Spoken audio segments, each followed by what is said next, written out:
The top investigator of the January 6th committee. This is the committee, as you know, that produced a report insisting that Trump, and seemingly from the report's rhetoric, almost exclusively Trump, was to blame for what happened on January 6th. He concocted it, he instigated it. None of it would have happened without him. Even the people who took actions on their own were an extension of what Trump was implicitly asking them to do. So this is the theme of the January 6th committee report. But here is the top investigator on that committee. This is a guy named Tim Heaphy, Heaphy. And he goes along a little bit with what the report says. He goes, yeah, I admit that Trump was, quote, the proximate cause. But all he means by that is, quote, but for his words and deeds, it wouldn't have happened. Now, even I agree with that in the sense that obviously if Trump had not called a rally, nobody would have come to D.C.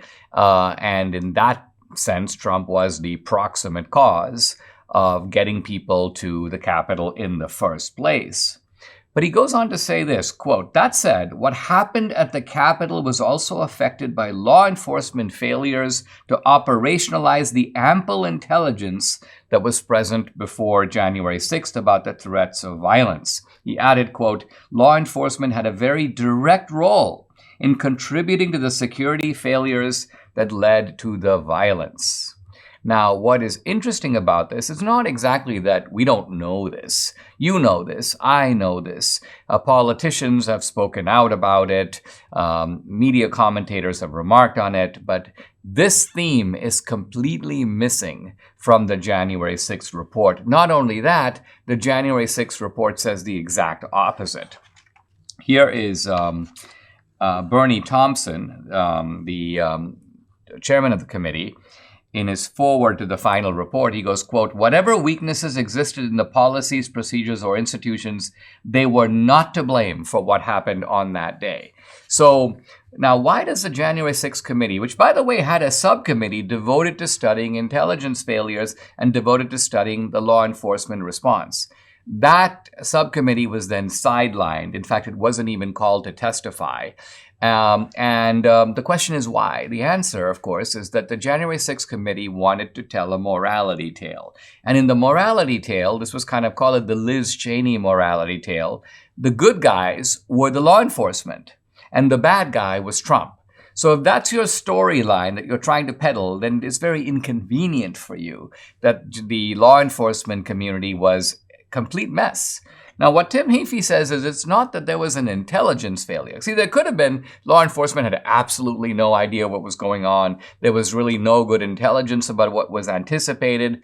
But the opposite is true. In fact, Tim Heaphy says that there were plenty of warnings that came into local law enforcement, that came into the FBI, that, look, this could be really problematic. It's a very large crowd. People are really angry. Things can get out of hand. And there were some more specific tips that pointed to specific things that apparently people had seen on social media and so on. So they knew about it, and yet they didn't do anything about it. Now, Tim Heaphy doesn't go so far as to say that this was a kind of a cunning scheme by Pelosi or by others to lure people into the Capitol. I think that remains a possibility to be further investigated. But what Tim Heaphy says is it's not a failure of intelligence. They knew. They just didn't respond to that.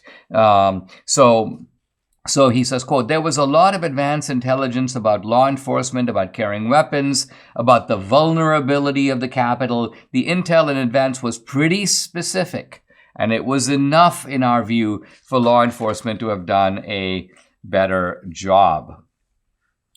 The January 6th committee, as I mentioned, had a so-called blue team, a committee of investigators. In fact, it was headed up by the woman who helped prosecute El Chapo, the Mexican drug lord, and she headed up this team, but she was never called to testify.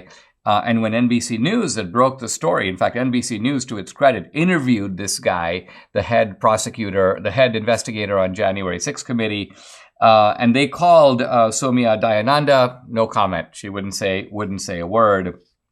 And And the article goes on to enumerate very specific things. The Capitol Police failed to deploy enough force to defend the building, and the FBI didn't do enough to sound the alarm about the threat. Number 3, there was confusion about which federal agency was in charge, hampering the response once the Capitol was breached. Now, I suspect that the reason that Tim Heaphy has come forward and is talking to NBC is simply because he knows all of this is going to come out anyway.